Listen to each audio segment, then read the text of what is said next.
국정감사가 시작되었습니다. 그런데 이 야당이 국감의 장을 그 해당 상임위와 직접 연관이 없는 이 대장동 사건을 가지고 정치적 공세를 하는 것은 매우 유감스럽게 생각합니다. 저는 인천시장을 2010년부터 14년까지 했기 때문에 당시 부동산 상황을 정확히 이해하고 있습니다. 핵심 논점은 이 부동산 개발을 해서 이 민간한테 이익을 많이 넘겨준다의 논란인데, 최악의 부정부패 사건인 LCT 게이트를 봅시다. LCT 게이트는 적자 2조가 넘는 부산도시공사가 부지를 수용한 다음에 이것을 민간에게 팔아버렸습니다. 부산시는 도시계획까지 변경해 가면서 초고층으로 인허가를 내주는 바람에 민간 기업이 앉은 자리에서 1조 원을 벌어들인 게 LCT 사업입니다. 분양 과정에서 지역 토호들과 유력자들에게 특혜 분양과 뇌물을 제공했다는 의혹이 지금까지 밝혀지지 않고 있습니다. 이것은 대장동과 비교가 안 되는 부패의 완결판이었던 것입니다. 성남시는 대장동 사업 과정에서 5,503억의 개발 이익을 환수를 했는데, 대장동 사업 당시 성남시의회의 과반수를 차지했던 국민의힘 지방의원과 국민의힘 국회의원, 박근혜 정권에 방해가 없었다면 더 효율적으로 공공개발이 진행됐을 것입니다. 곽상도 의원, 노니철 전 대표, 최순실의 변호사, 박근혜 정권의 검찰총장과 대법관,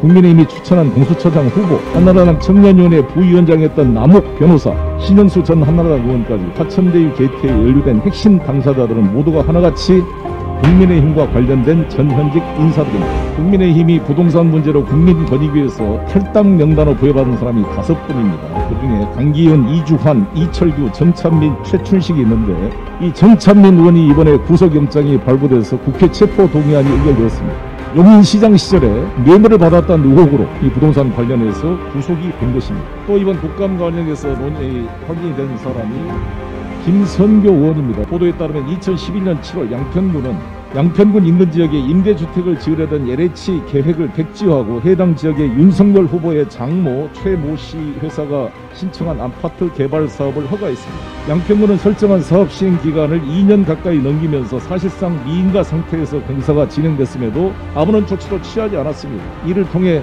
윤석열 후보의 장모 측은 800억 원의 수입을 올렸다고 합니다. 당시 양편 군수였던 사람이 바로 현재 윤석열 후보 캠프에서 뛰고 있는 김선교 의원입니다. 비슷한 시기에 경기도의 새 자치단체장, 용인시장, 양편 군수, 성남시장, 이 세 사람의 상황을 체크를 해봅시다. 성남시 행정에 하나 우리가 돋보일 점은, 아시다시피 대장동 개발 사업에서부터 10km 떨어져 있던 제1공단을 엮어서 하나의 사업, 연결 사업으로 묶어냈습니다. 그래서 대장동이라는 사업에서 개발된 개발 이익을 구도심 지역인 제1공단의 공원 녹지 사업에 투여할 수 있도록 근거를 만든 겁니다. 저도 인천시장 시절에 송도나 청라를 개발하면 구도심 부평 계양 지역에 의원들의 불만이 많았습니다. 왜 여기서 개발된 이익을 구도심에 빼가느냐. 이것을 처리하는 게 상당한 행정기관장으로서는 중요한 고민거리였습니다. 그런데 당시 이재명 시장은 10km가 떨어져 있는 제1공단과 대장동 사업을 연결시켜서 이 이익이 하나의 프로젝트로 만들므로써 대장동 개발 이익을 구도심의 공원지역을